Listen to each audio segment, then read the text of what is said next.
So name, Tom Smoker. I was on a call yesterday where someone said, is that a fake Zoom name? I was like, no, this is real. This is my genuine family name. Company is WhyHow.ai. Title is, technical founder, CTO. How I take my coffee is coffee flavored water. It's just boring and black. It's, about as basic as it gets. But I am from Australia, so I actually do love, really good, kind of like single origin stuff. I'm very, very into coffee, but always black. Welcome back to the MLOps Community Podcast. I am your host, Demetrios, and today talking with Tom Smoker, I had a blast just thinking about knowledge graphs, learning how he is using them to make his RAG systems more reliable, and really what he said that stuck with me and will stick with me. I'll probably end up quoting this every 2 out of 3 episodes, so you heard it here first. Be exactly wrong. And that's what he's going for when he's creating his systems. He's trying to make sure that he can be exactly wrong instead of exactly right, which he breaks down into more detail. He talks about how he wants to be exactly wrong because there, for the types of systems that he is breaking down, it is the start of creating a deterministic system with AI and with LLMs. And one way that he's found to do that is by using knowledge graphs.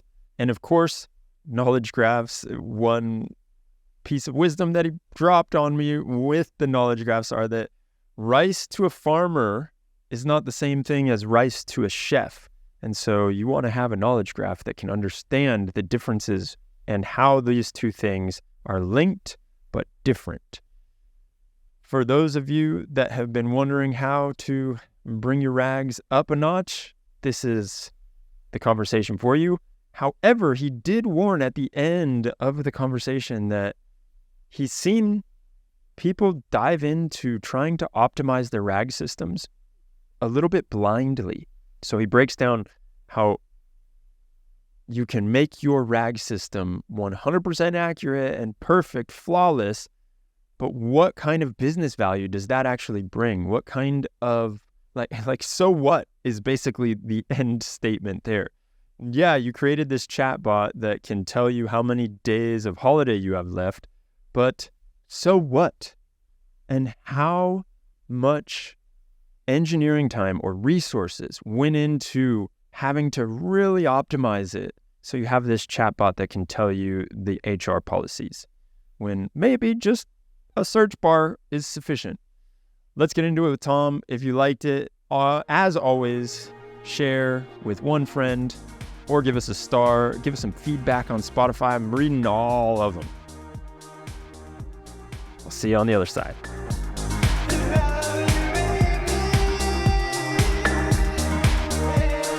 When I read a paper on how to mitigate hallucinations, and it was basically like 33 different techniques on mitigating hallucinations with different strategies. And one of the strategies was using knowledge graphs. So it's probably good for us just to start with what got you down the rabbit hole of knowledge graphs. And I think it was academia. And I know that we also were talking about your shirt. For anybody that's just listening, you've got on the archive shirt, showing it proud. So give us a quick rundown on how you got deep down that rabbit hole. Yep. Yeah. So academia, absolutely. The academy.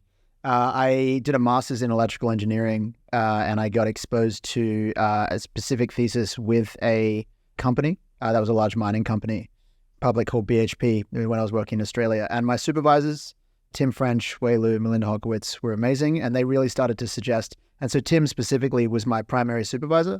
And he's a logician. So he works in computer science, works in math, but he's a logician. So this was 2016, 2017. And he was like, there's representation, there's ontology, there's these things called knowledge graphs. Neo4j was starting to pop off. And it was like, let's understand and see what representation looks like as this is when computer vision was really starting. So from there, and I won't bore you too much with the details, but from there, really enjoyed it. Did a master's in comparing expert systems and ontologies and knowledge graphs. Enjoyed it, published my research, got myself into a PhD program, same supervisors, now doing a PhD in CS, just did the same. Did knowledge graphs and knowledge graph embeddings when embeddings were really starting. So I've been doing this for a minute. Yeah. So that was PhD started in 2018. Can I just point out that logician may be my new favorite word because it's basically like a magician, but for logic. Is that how you rationalize it? That's how I think about it. He's got some great quotes, too many to fit into this podcast. I got a lot of respect for him, but one of his best is that he doesn't code in language, he codes in pen and paper. And I always think about that a lot. It's the purest form. Wow. But yeah, absolutely. It's like really, I think logic is a constantly relevant, art and science, but very much like, how do we think about what happens? And so I did a undergraduate master's in electrical engineering, but I actually minored in philosophy. And so the combination there was really common in philosophy of logic, philosophy of science, and representation. So tell me about knowledge graphs and how they are incorporated into RAGs, because it feels like everybody's talking about them. Feels like something that is coming up because of this mitigation of hallucinations, where you can get better results in some cases. And I want to go down which cases those are, but just give us like the breakdown of what you've been seeing lately. Yeah. So the context for WhyHow is my co-founders and I were working in this space early last year, building legal RAG, right? Which was information retrieval, but really like, hey, you can type a question in natural language that you can get an answer back. And we started to get these hallucinations. And I want to say off the top that, and I said this in my talk at KGC recently, LLMs only hallucinate, or models only hallucinate. Like the amazing thing about generative AI is that they're creative. And I think Andre Karpathy says it really well. It's a much broader quote, and there's a tweet about it. You can find it. But LLMs don't have a hallucination problem. LLM assistants have a hallucination problem. And I think at the time he said that was really right, that we're happy with the hallucination until we're not. And so we would get people saying it's hallucinating, or there's edge cases. And I think at the time, like misattribution was a really high hallucination. So someone quoting someone else. But when you look at the models, like we had to rethink what we were doing, because we were working in very specific, very high value legal cases, which was like, if I offer this person this amount of money or this percent in this fund, does this trigger any clauses? And so these questions can't be wrong. So we were like, look, the risk of hallucination or the risk of error, if everything's a hallucination, is a problem. So we had to think about, well, how do we represent more specifically? How do we create determinism for ourselves, even if that's scoped in? And again, because of my background, we came to knowledge graphs, we came to representation and some level of like visibility and explainability in the answer. So then you can adjust, constrain, and then repeatably produce the results that you want. So this is the fascinating thing, the repeatability, I think everyone is going to be on board with. Now, When you talk about knowledge graphs, I had been vaguely familiar with things like Neo4j, or I think there's other ones like ArangoDB, and you get these basically knowledge graph, database type things, tools that are out there. Is it just replacing a vector database with a knowledge graph database? Is that kind of how you see it, or do you add both? What do you look at when you're designing the system? Yeah, so we are at WhyHow, we're workflow tooling on top of infrastructure, and we work with a bunch of different infrastructure people. So there are graph databases. Neo4j we work with. I'd like to give a shout out to KuzuDB out of Waterloo as well, a friend Prasant. They've got they're like the DuckDB for graphs, and I think what they're doing is really cool. Use them, but we use vector as well. I think there's semantic similarity in vectorization, especially embeddings and different type of embeddings, I think are really underexplored. And so for us, like information retrieval is a process. It's not a one-off. Like it's a system. In our case, it's a multi-agent system. And some of that agency is going to use vectors and semantic similarity and representation. Some of it's going to use graphs and knowledge graphs. So at its simplest form, you can replace a vector database with a graph database, with a relational database. They're all similar in that place that you need to get information and you want to augment the cause that you have. But I think if you look at it as a pipeline, as a system, I think different databases apply in different ways. And at WhyHow, we use all of them. And I personally use all of them in terms of where they're most applicable.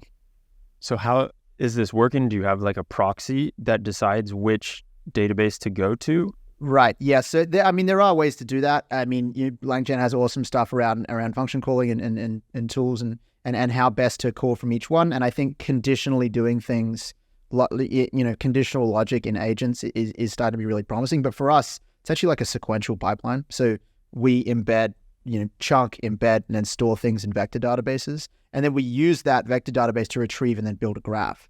So it's actually like it's in sequence in the way that we like as kind of an opinionated workflow.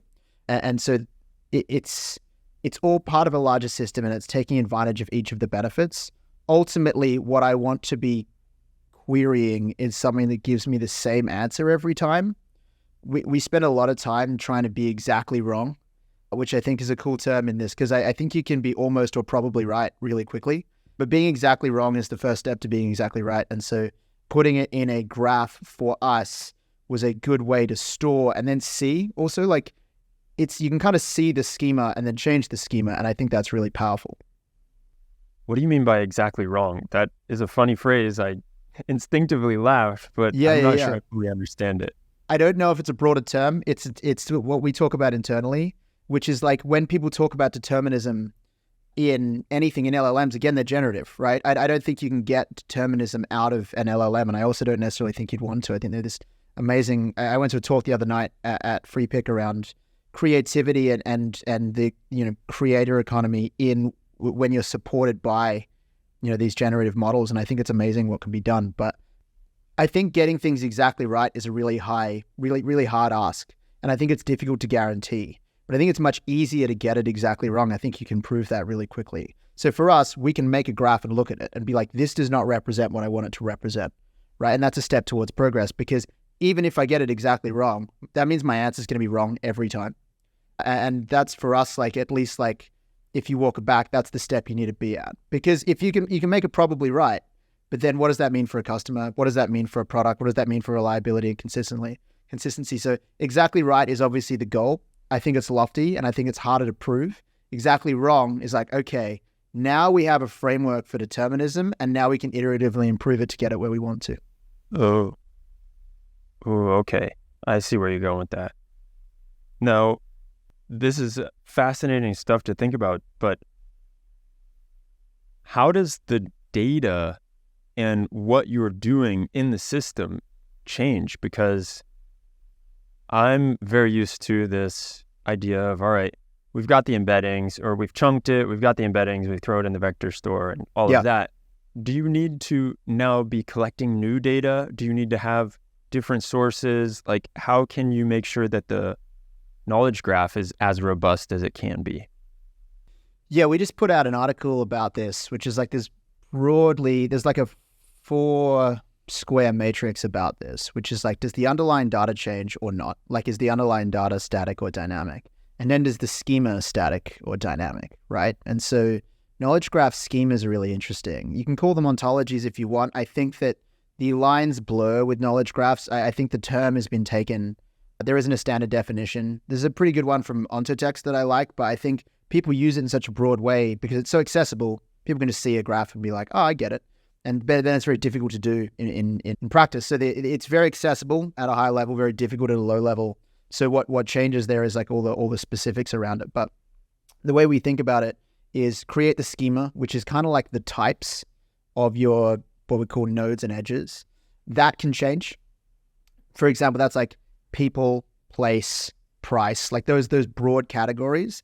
And then the underlying data, as you can imagine, like there's different people in your database, right? There's different prices in your database. So that's an example of it, of changing. And underlying data almost always changes.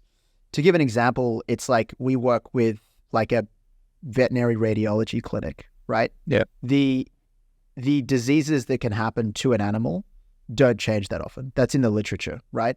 The patient-specific data, that can change a lot. So those two are in combination. And so the scheme, if a new disease is discovered, sure. If a new type of disease is discovered, then that's different. And so it's constantly moving and shifting.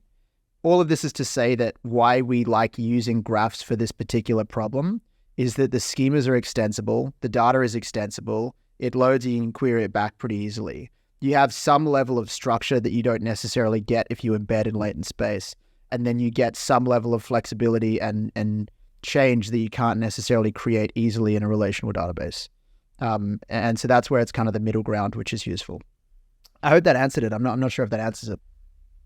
if I'm understanding what you're saying correctly, it's basically that when you are able to use a knowledge graph, it overperforms, or it performs best when you have almost like this structured data and things that they're going to be changing, but also things that aren't changing. So that's where if you talk about this veterinarian and you have the diseases, but the patients can get new dogs or new cats, they can change their house, whatever it may be, their dogs get older.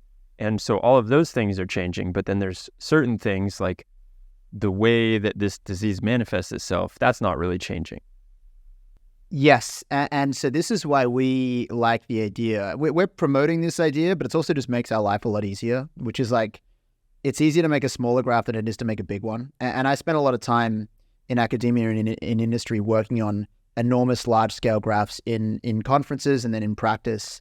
And the two situations I just described to you, if our goal is create some structure that we can change when we're doing our retrieval, right? That's difficult in just pure embeddings, and that's difficult in relational databases, right? Not doable. It's just difficult. What we like is being like, well, I'd rather just make two graphs. I'd rather make one graph that has the diseases that I can iteratively bring in over time, because I don't want to bring in all of them. I just want to bring in the ones that matter to me. And then I'd also rather have a separate graph that is the patient information, two different schemas, two different graphs, and then use them to kind of logically compare. Because again, they have different dynamics. One is changing. The age is changing much more frequently than like the diseases that can happen change. So are you using knowledge graphs mainly to sanity check what's retrieved from the vector database? In a lot of ways. And so that's one of the ways. We can also go straight from CSV to graph, right? That's a level of structured data. We can go straight from, I think LinkedIn recently put out a paper around the Jira API, like that semi-structured data. We can go straight to graph from that. But when it comes to sanity checking, yes, I really like that as a term, because if you're looking at unstructured data, if you're looking at a PDF, it's not templated, right? It's just raw text. If you're also looking at combining that PDF with the output of the LLM, which is really useful. Yes, it's very useful to look at what it made and be like, hey, that's almost right, but here's where it's wrong. And then, most graphs, full ACID or full CRUD, right? So it's like, whatever I want to do, I can just delete this one if I want to. And now I have the repeatability, but I got rid of the thing that was off. Yeah, because I think if I remember correctly, the way that I saw knowledge graphs being used were to check for facts in the output. And so I think it was a smaller model that it was trained to check for facts and then query a knowledge graph to see if those facts were true. It was query a knowledge graph or search the internet. I think were both of those. But basically, like, if you said, this person was alive in 1920 in your output, the smaller model plus the knowledge graph is going to be able to fact check that really easily.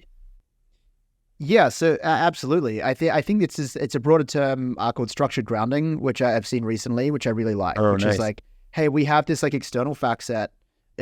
Basically make it like structure Wikipedia. So when I ask this question, it's like I'm getting the exact answer back that I want, right?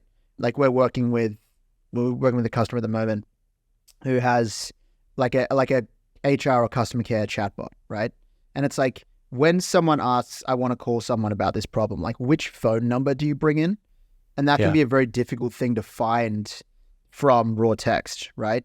And I think an interesting hallucination, and again, I use that word, I think it's difficult to use that word as I've said, but an interesting hallucination that I've noticed is mean reversion that I see a lot. Like I think a lot of people think about hallucination as the edge, right? You lead an LLM into a dark room and then say, figure your way out. And then it's like, it comes to this, like it just creates this, this magical, this new thing, whatever it may be. But if you look at something like code generation and you look at the language Solidity, which is heavily based on JavaScript, a lot of the hallucinations in generating Solidity that I've noticed, I haven't seen research on this, is JavaScript syntax, because it's reverting to the mean of what's most likely. And that seems really common with these models. Oh, fascinating to think about that. Like it's just going back to what it knows. And Yeah, it's or comfort zone. it's likelihood, right? And so it's like Yeah. let's just find the most likely thing. And so in the veterinary example, instead of finding the rare disease that could be the value of the diagnoses, it finds a disease that is common to a similar animal. Naively, like, and again, I want to be specific about the vectorization. I mean, Llama Index has some amazing stuff around this. Like you've said, it's probably an infographic of theirs or a post of theirs that you're referring to, or the types of hallucination. There is many ways that you can improve this process. I'm referring to knowledge graphs as one of them and one that we like, but this is not I don't want to suggest that it's the only way. Like what I describe as quite naive retrieval there. There's a lot of different ways to do it. But for us, yes, the control and the specifics and the scope is really important. So then the LLM is only hallucinating within the bounds of what we told it. Like one of the best hallucinations I've seen, I don't know if you've seen this, but it was a TensorFlow hallucination. And there is if you've used the ADAM or Atom before in TensorFlow, right? I saw a post on LinkedIn. It got a bit of attention, I think, but I don't know which model it is, and I don't want to say which model just in case, but it hallucinated Adam as John. And then it got the error. There was like, it got a compiler error that was like, oh, hey, there's no John, method or property. And I thought that was really funny, but it was funny on the surface, but then like quite worrying in the absolute, because then like an entirely unbounded latent space with mean reversion is what we're dealing with. And so for us, we're like, look, let's just keep the scope really specific in terms of these things are going to hallucinate. That's their job. Let's make them kind of like still be the bumper car that they are, but put the guardrails in really specifically. And that, graphs for us are those guardrails. I really like this idea of basically tightening up the scope as much as possible so that you don't allow the knowledge graph or the LLM or the embeddings to play in this infinite space. You're really trying to say, here's where it is. Just go look over here. It's going to be there. I promise. Type thing. What are other ways that you can do that? Not necessarily or what are other examples of you doing that, I guess, is a better way of putting that question. Yeah, no, I mean, I can talk to a bunch of ways outside of graphs. I'm not sure if it's in the context of this, but like, I just want to make sure re-ranking from Cohere is great. There's the agentic workflows, which I'm happy to talk about. We do a lot of multi-agent stuff internally. But having checker agents, having conditional agents, I think works really well. Again, basically anything, I said this in my talk, anything advanced RAG from Llama Index, I think is a really good way to start with this because they structured out really well. What does pre-processing look like? What's optimal chunking? LangChain has similar stuff. Like both of those groups have really explored this and seen this really well. So it's a process, not a system. And so there's a lot of incremental ways you can improve. But for us with the scope, to give further examples of scope, why we think about smaller graphs rather than one big one is that like a motivating question for us is like rice to a farmer is different to rice to a chef. So how do you put rice in a database if you want to create some level of consumer interaction? Because there's a buyer and a seller there, right? And so it's like, well, I can't just have a rice node or a rice cell. I have to have some other context. How do I represent it? And so for us, it's like, well, scoping in this is the farmer and this is the chef schema, then rice within that is in context, I think is really good. So scoping in contextually is something that we work on a lot for this stuff.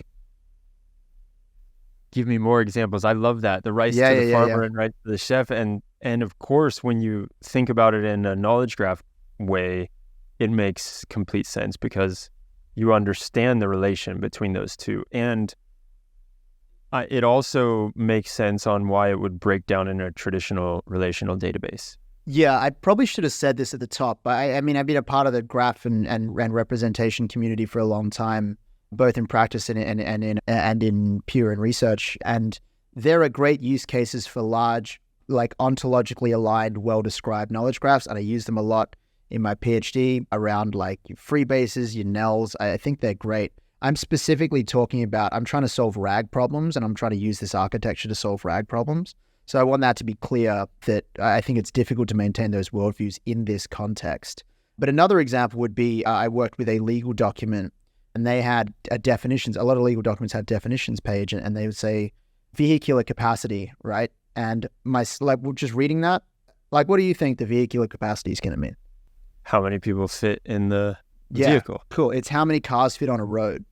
Oh, Yeah. So it's and course. so it has to be in context. You can figure this out, but how do you put that context in? So it's like you need to tie that definition to that context every single time, and then as you start to try and represent the whole world, there's logical inconsistencies that happen really quickly. Plus, like if you want to update over time, how does that work? So yeah, it's those sort of problems that we are like scope it, right? Scope in, and then now you can talk about it as if you're in this context. Have you seen ways, like when is a knowledge graph too small? Or is it ever too small? Yeah, I think that's a great point. So when I talk about small versus big, it's really like a very accessible way for people to think like, because I've done this before, I know all the pain points. Making a big knowledge graph is great in theory and so difficult in practice, the ROI. Like there are some great use cases for it, but I think that some people stop before they build it properly. And so for me, when I say a small graph, it isn't a small domain. It's really like start with a well-connected subgraph first, like almost like a just-in-time graph, and then build that out as you go. So when is a graph too small is an interesting question, because it's like the answer is when there isn't enough context to answer your problem, I would say. But I think that's often the point of the graph is, efficient navigation and traversal, but really you only need a couple of nodes to answer your question. Like we think a lot about completeness and why graphs are useful for completeness. Like if you look at diagnoses, this would be an example where vector databases may struggle because it's not necessarily like a quantitative use, right? It will give you the best diagnoses back. But if your job as a medical professional is to look at all the available diagnoses and then make a decision based on patient history, then you actually want all of them back, not just the most likely or the best ones. And so for something like a graph, like you can represent the entire thing. And so then you can get back the full scope of information. So that's like how small the graph is. It's like, as long as it has all the diagnoses in it, then that's really as big as it needs to be. At that, again, just in time, it's just whatever answers your question. And are you creating new knowledge graphs for each use case? Yeah, so a lot of times, yes. But and again, I don't want to be more willing for people to check us out, but very quickly, like our job is just to make this, how quickly can you make a graph and how quickly can you change it? Like that's the whole process, which is like, don't sit off and wait. Like we can get it down to like a minute.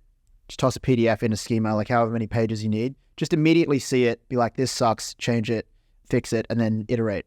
And so yes, like graph management is something that we do, but when you look at trying to solve the edge cases, I shouldn't do that, but like the difficult problems in RAG, the ones that aren't immediately solvable, they are point solutions, right? It's not a one size fits all. It's usually at the bounds of what is represented at granularity or at condition or at specificity. So yes, making a graph per thing. So our job is to make that as quick as possible. All right, real quick, let's talk for a minute about our sponsors of this episode, making it all happen, LatticeFlow AI.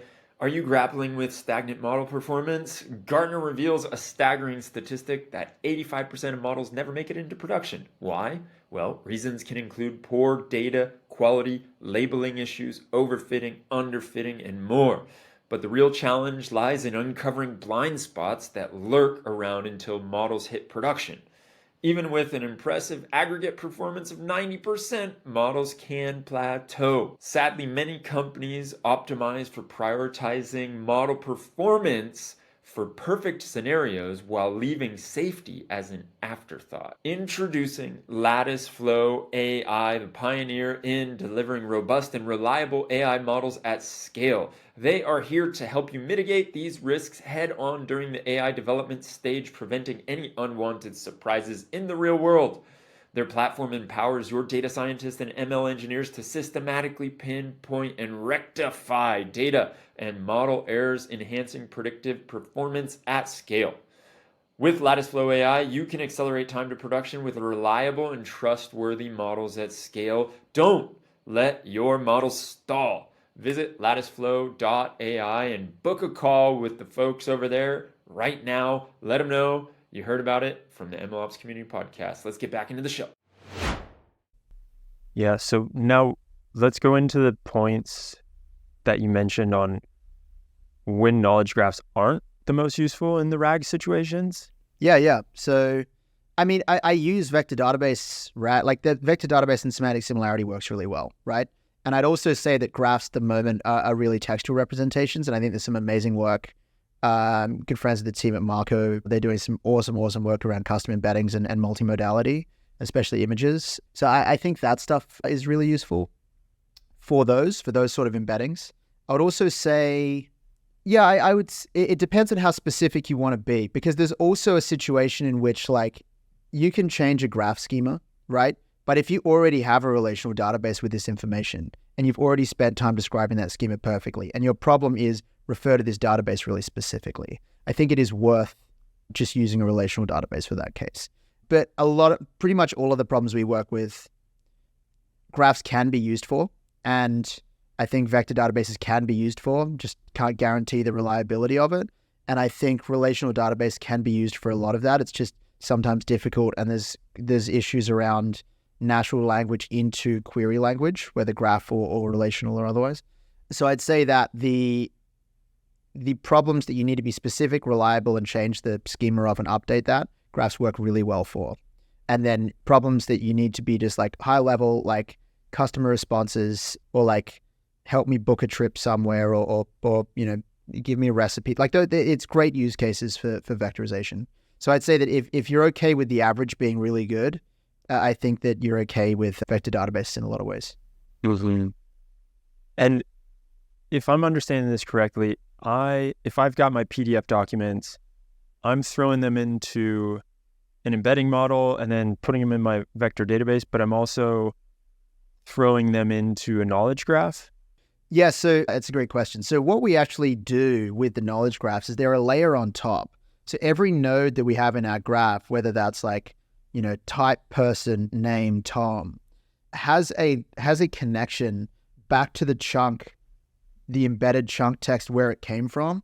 So there's provenance from the embedding back to the representation. So they're not necessarily distinct, they're connected. And so you can think of the graph as like an indexing layer on top of the stored data. And the value of that is that, again, with that scope, if you interact with the graph first in a deterministic way, then you just get back just the chunks that you want. I can't remember who it was it was either a LangChain post or a LangChain talk. I think it might have been Will from LangChain, or it could have been Harrison, talking about context poisoning and how if you set like a top K of 10, so you return back 10 chunks, and 3 of those chunks have the answer in it and 7 don't, you're at high risk of making it worse. Because if we believe that few-shotting a model works, which I absolutely do, then you can few-shot it wrong as easy as you can few-shot it right. And so for us, like indexing on top of the information that we actually care about means that the graph can direct it down to just those 3 chunks, or at least, you know, much more like concentrated retrieval process. So again, in our process, like you can get back the graph, you can get back a summary of each node, you can get back the properties, but also we just have optional flags. It's like if you want the chunks as well, if you want the provenance, you want the full document, you want the document name, that's also like a process. So they're not necessarily distinct. I think you can think in a lot of times, and we make different types of graphs for different people depending on their use case, but help them do it the same. But I think if you think about it as an indexing layer on top, I think that's a useful way to think of it. And so because of the order of operations that you were talking about, you're able to catch that. If we take that K10 example and you get the 7 back that are kind of shit, you're able to catch that with the knowledge graph and be like, all right, well, let's filter out these 7 because it's already come out and we already know with the knowledge graph layer, it is like a filter in a way. Yes. Yeah, that's a use case that we use a lot and I think is really useful. I think LLMs are the coolest thing, and I've been using LLMs for, I like to say since before they were cool. I don't necessarily think they're cool now. I think ChatGPT is probably cool now. I don't think LLMs necessarily are. But I've been using them since they were models, since the terms came out. But I do not trust them to. There's a whole conversation on whether they reason or not. But like, when I build these systems and I want them to be reliable, like I don't want to just like give an LLM a bunch of information and be like, figure it out. It's like there's mitigating strategies, but I just don't really trust it like that. So it's like I just want to give the LLM only the information it needs and no more. At that point, I'm pretty confident that it's going to fill in a really necessary part of a retrieval pipeline. Yeah, It's so funny that you mentioned that, because how many times do we get the wrong answer because we've given it too much random context that has Yeah. nothing to do with the actual output that we're looking for. And then, like, of course it's going to hallucinate, right? Well, of course it's going to go off on something, because especially if you're giving it, in this case, like 7 times or 7 over 10, Yeah. like 70% is actual crap that you don't need. That is where that context poisoning comes Yeah, in. and that's me obviously like using for the sake of demonstration. I think if you use re-ranking, if you chunk really well, if you do it, I think you can mitigate that to that point. It's just that I know that even in theory and definitely in practice, in my experience, like I can't trust it.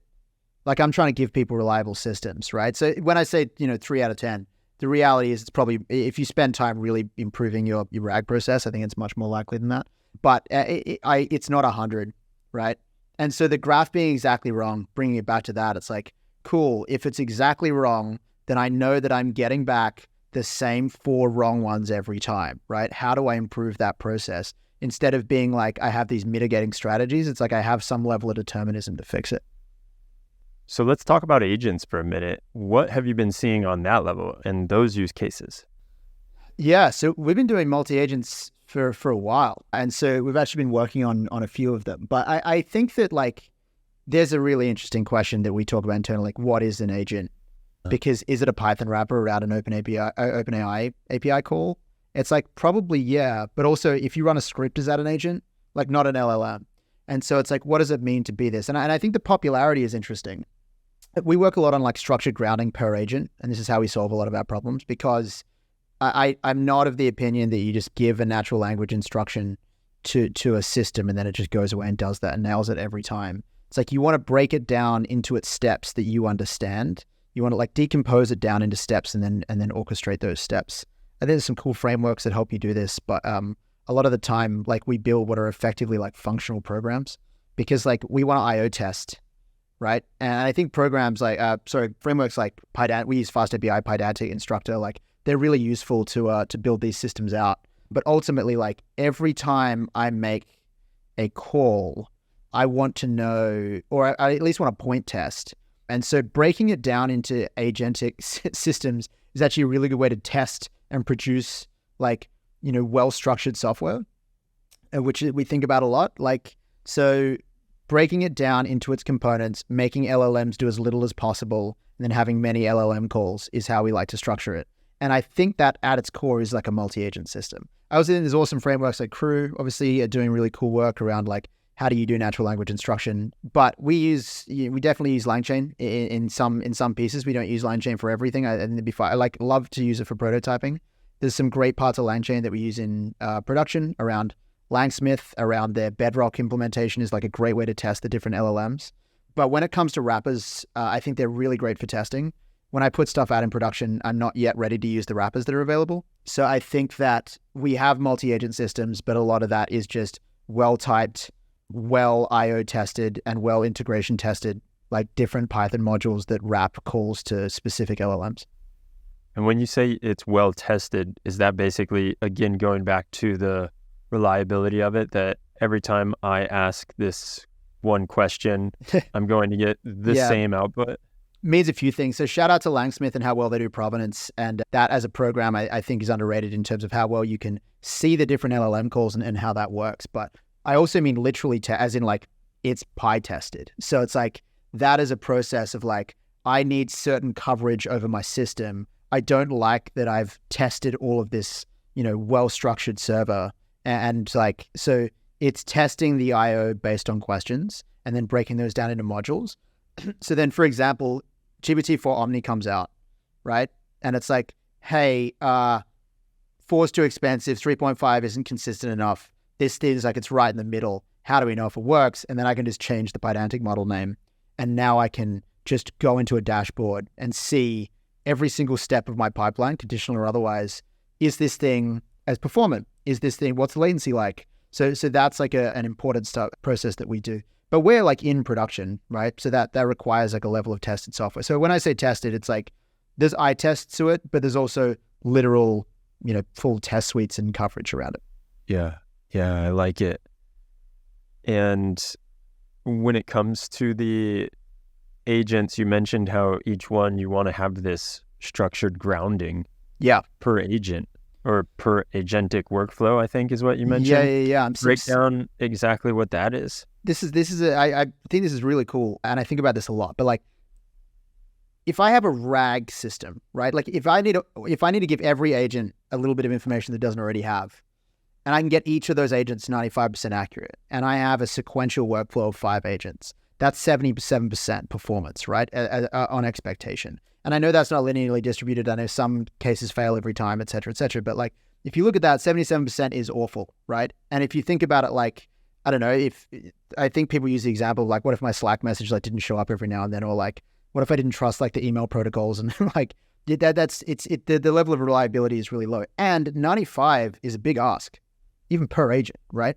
So what I think about a lot is like that rise to a farmer, rise to a chef. Like, well, if I can get both of those exactly wrong, and I can spend enough time kind of like fiddling with the inputs, outputs, and the CRUD of each structured grounded agent with a schema and a graph, then I can iteratively improve both of those to, I guess maybe 100's impossible, but asymptotically like 99.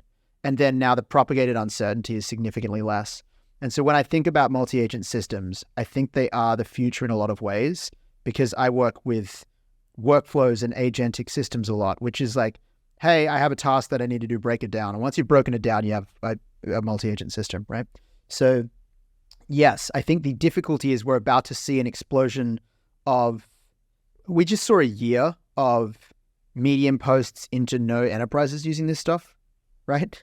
And it's like, and I think it's awesome, and I love the exploratory nature of it. But I think we might see the same with agents, which is like, it's already not reliable enough per call to a model. Propagating that uncertainty, and in my PhD, I did decision-making under uncertainty through Joseph Halpin, and I think it's like phenomenal thing that I care about a lot. But I feel like it's a massive risk, right? The turning point for me is going to be, do I give my credit card to a booking agent?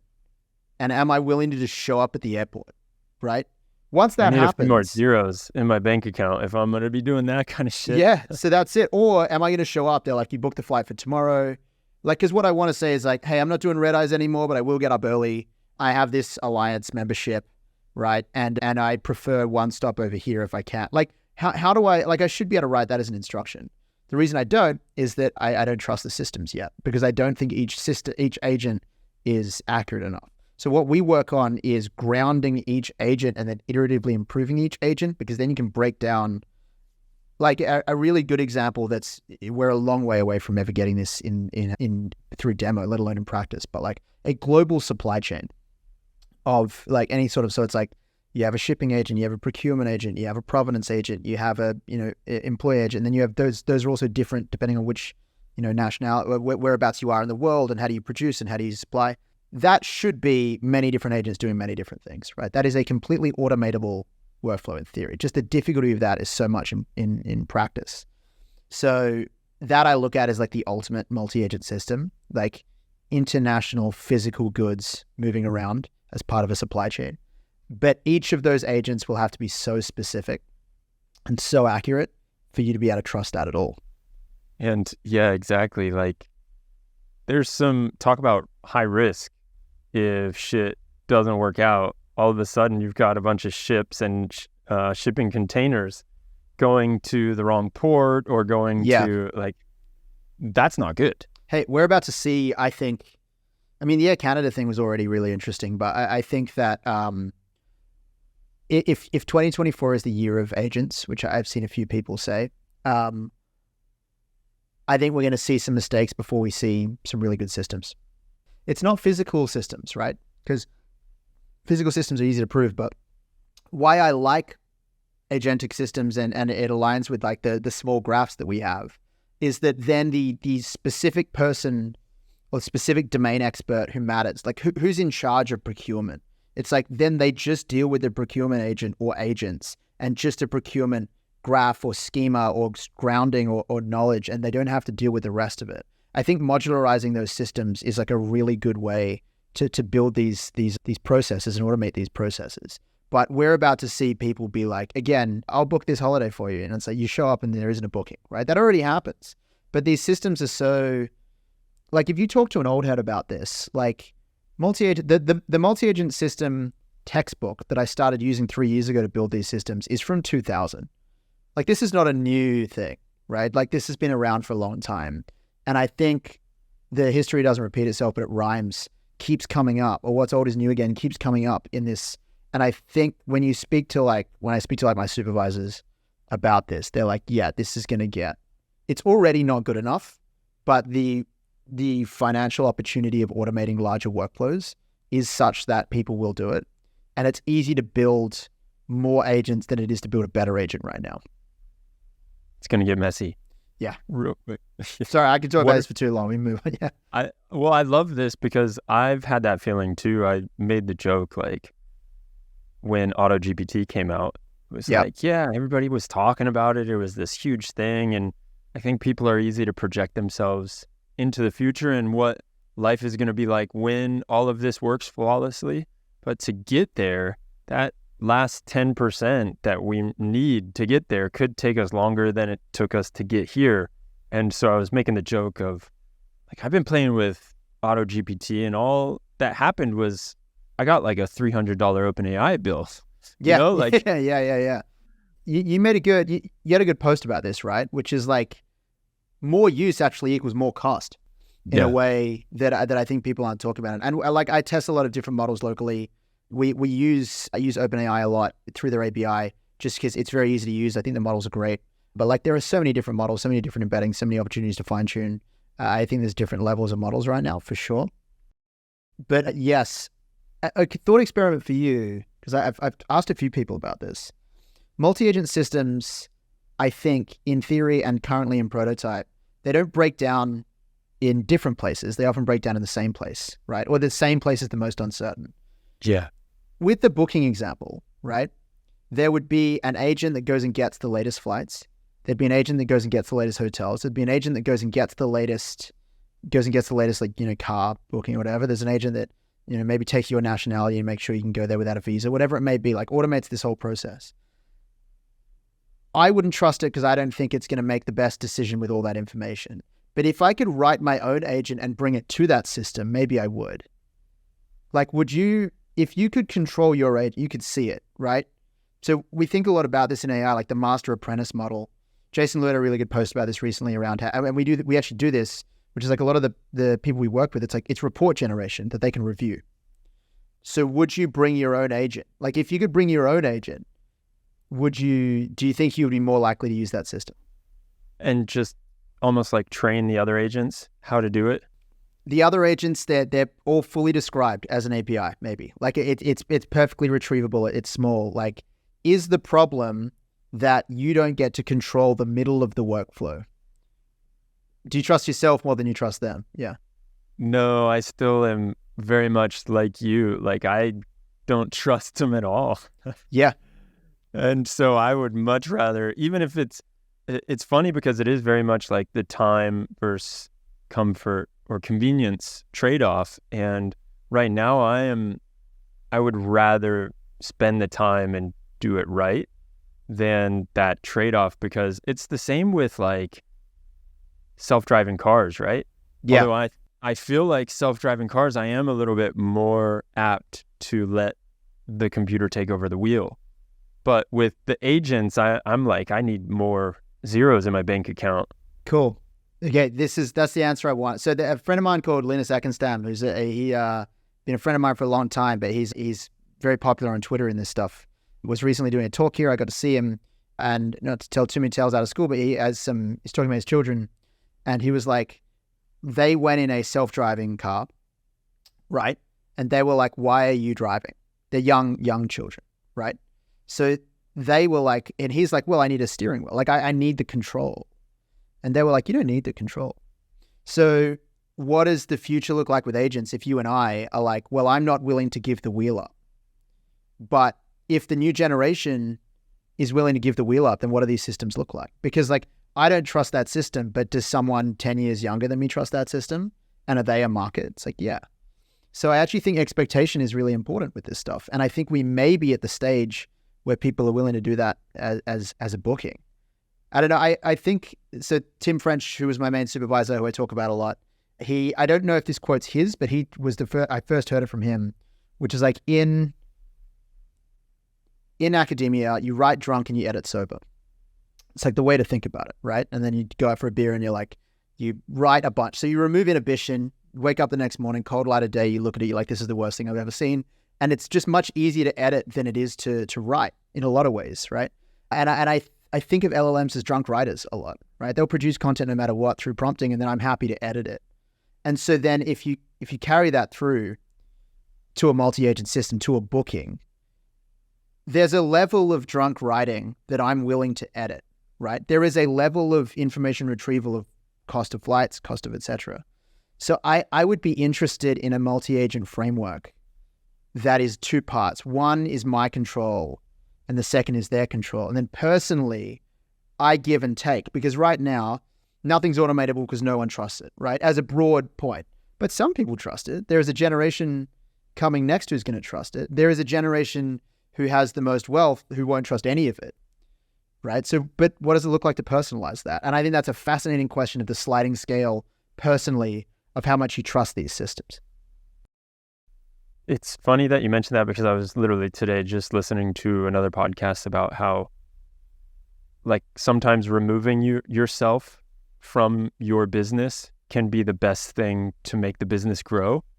And it's almost like the parallel here is like removing myself from this agent or all of these agents can be what actually makes it work and work better in that thought experiment. So I find that fascinating. I do think that you're always going to have maybe not always. You're going to want to see, like you're going to want to see what's happening as it's happening, just to kind of double check and know that it happened almost. But I guess one part of seeing it could just be that you get the confirmation in your email and you look at it and you go, all right, cool, flight's tomorrow. Then you show up to your first one and it works, right? Again, I don't know how many of these are going to work, but there is a level. We all have a personal level of risk tolerance. And I think that there is interesting products that are going to be built, interesting systems going to be built. A CEO friend of mine who is post-Series A, I think I'm going to leave them nameless just in case there's a problem. I don't think it would be, but they were like, my job daily is I'm just a traffic controller, right? So like I don't do anything anymore, right? And they're deeply technical, but they've got to the point. They're like, I'm really just a traffic controller, right? So I'm the most important person in the company because if I leave, everything crashes, but I don't do anything. And it's like, I think about that with these systems. It's like, well, if you are just able, like what level of personal traffic control are you comfortable with? What level are you okay with? So when you say removing yourself from your business, there's tiers to it, right? So you remove yourself from the operations, but you're very necessary in terms of direction and control. Whether that direction is immediate and in the moment, or whether that direction was months ago through some level of SOP, like I still think it's necessary to have that control. And I think these systems are very similar. And where have you seen agents in your work actually working? Have you found one? The best example was from GPT-3. And I think about this over and over and over and over and over again, because it's like, we think a lot about like our North Star is getting people to production. And so we want to be the factor for that. And I think the answer a lot of that time is some level of services and scoping in to get to the point. But like, what does it mean to put LLMs in an existing revenue stream and speed it up? For example, when we talk about radiology, if you produce a report faster and you get paid per report, then now it's like, well, if you have the master apprentice model, speed up the apprentices, right? Because there was already some work being done. In the legal example, speed up the apprentices. It was GPT-3. It was a post, and it was a user, I can't remember, but it was called Writing GPT, right? This would have been early last year, and it was an individual. I can't remember their name, and it wasn't like a super popular post on Medium. But it's going to be somewhere, I'm sure. Maybe it's gotten really popular since I read it. But they were a photographer. They got early access to GPT-3. They were able to develop, and they said, I'm going to build several different, they didn't call them agents. They called it like almost like a board of directors. They were like, I'm going to prompt it and say, write me an article about this thing. Then I'm going to have a editor, an editor, right? And they're like, why can't I extend this? I'm going to have a grammar editor. I'm going to have a colloquialism editor. I'm going to have an SEO editor. And then what I'm going to do is I'm going to have another agent that is going to tell me where to put a photo, right? Where does a photo exist? So then they could be like, what are the top 10 washing machines of 2023, right? And 3 hours later, and it costs a bit of money, but 3 hours later at the time, you'd have these like reinforced systems that would communicate with each other. And at the end, they get a piece of writing that is colloquial, that is SEO optimized, that is well edited and has good grammar. Then they would go out and take the photos. So it's an original piece of content now. Oh, nice. And then they would get themselves to the top of like SEO blog stuff. And now they're making ad revenue. And so they can do this with anything. They can do it with washing machines, they can do it with tents. That was the coolest example I still haven't seen an example better than that, because it was such a simple use. And it was like, even if this doesn't work fully, like it doesn't need to be probabilistically, like it doesn't need to be perfect. They've created it. Yeah. I think about this so much as like the board of directors. How do you do this? How do you reinforce? How often do you do it? But that to me was like a real trigger and this is before AutoGPT. So when that came out, I was like, this is going to explode. And then we never really saw it because of the probabilistic nature. But that was the coolest to me. That was like a real unlock.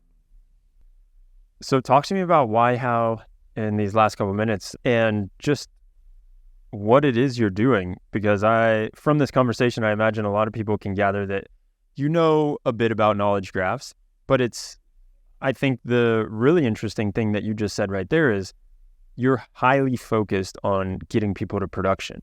Yeah.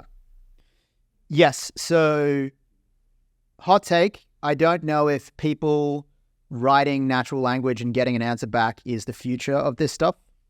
I think a lot of people are like, I want to get my RAG perfect. I don't think anyone's really thought about what happens if they do. I think everyone's stuck on that problem. And even if I think they get there, I'm not even sure what would happen. But there are valuable business problems to solve, right? And as a business, I want to work on those problems. Like I've worked in tech for a long time, but I've worked in a lot of like heavy industry as a technical person, as a machine learning engineer in a large mining company. And so they have a high reliability requirement. There's valuable problems, there's interesting problems to solve there. So when we talk about getting people into production, we use knowledge graphs as a means to an end as part of a broader workflow process to reliably get back the information that you asked for, right? Consistently and reliably and over time. And we do that currently we have a closed beta, but it's going pretty well. We've had that out for a little while. We're releasing features like a couple times a week. We're just listening to people talking to in our Discord. And so we're helping people. It's developer tooling for knowledge graphs. So it's helping people create these systems that can give them more reliability. There's kind of broadly two types of production at the moment. One is like, I want you to improve my existing systems. But I don't know if there's that many people who actually have RAG use cases as existing systems. I think a lot of people see us as a means to there's a difficult thing to say, but a means to production, not to jump on the historical reference of that term, but a way to get to a level of production, because without a level of reliability, without a low bar of reliability, we can't put this system in the wild. And so we work with graphs because we see them as the weakest part of the overall pipeline. And so we allow people to unlock that part, which then raises everything to the point that now we have a reliable system. And so that's what we're working on. And that's how you can help people get into production. That makes a lot of sense. And it's like you're preaching to the choir here, because I've felt so much of that also, where it's like, all right, cool, the RAG is fully optimized, but turns out nobody actually uses the chatbot on our website. So great job. People haven't thought about that. Like, what does it mean to build the perfect chatbot? And it's like, what does it mean? And it's like, so for example, I worked with a large oil and gas company, but back when I was a consultant, before I was doing this business, and I was helping them build a leave policy, like a leave bot. Someone could be like, how many weeks do I get off for paternity leave? It's like, give me the answer. Hallucinated, like immediately, right? And they're like, and then everyone's like, oh, this sucks. And so then it got scrapped as an internal project. They spent a bunch of money. We caught it early, because I came in as a consultant when it wasn't working, and I was like, this is never going to work, by the way. If it did, like, what did they solve? Yeah. It's like a little bit, like not much, like it's not like a massive so I think that's an interesting way to think about this. Like, if RAG worked really well, so this is why we talk about multi-agents, because if the just ask a question, get an answer, and retrieval, I think is like can be augmented really well. I love some of the search stuff coming out. I'm really looking forward to the OpenAI products that come out as a Mac user. But I do think that that's why agentic systems are the future. Because if you can reliably create module after module after module after module, then you can just like, the CEO Chia likes to say this. It's like, he was a lawyer for a while. And he's like, most white collar jobs are just like information retrieval and then reasoning, and then information retrieval and then reasoning. And it's like that you can kind of like, you go away, you read some stuff, you make a thought, you give it as a summary. And so like it's workflow orchestration, and it's these systems of creation that I think that if RAG was 100%, right, which means the agent is reliable, what does it look like to make a, agent by agent composed workflow? That I think is really interesting. And I think that part is why people are saying agents are the future. Those modular boxes. Yeah.